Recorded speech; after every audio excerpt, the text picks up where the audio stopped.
Вот этот маленький комочек счастья и есть 500-й ребенок, зарегистрированный СИБАем. Он родился 22 июня в 10:30 утра с весом 3200, ростом 53 сантиметра. И зовут его Ильдар. А это его счастливые родители. Держите. Ну и как вообще ощущения у вас? Ощущения как-то непередаваемые. Ну, хороший этот, как это объяснить? Непередаваемый, можно сказать, и все. Для нас это счастье. Это наш второй ребенок. Первая дочка.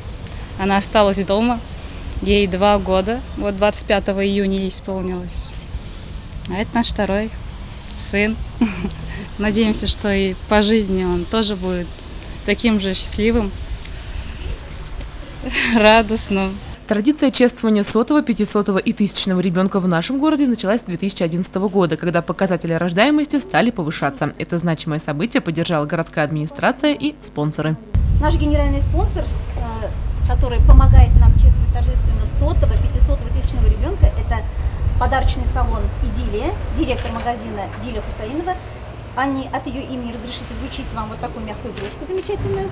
Спасибо. И фотоальбом. Первый фотоальбом вашего ребенка. А еще говорят, что счастливчиками становятся. Оказывается, ими рождаются. Вот так, как новоиспеченный сибаец Ильдарик. Отметим, что регистрация 500-го ребенка в этом году запоздала по сравнению с прошлым. В 2014 году 500-й ребенок у нас был зарегистрирован 6 июня.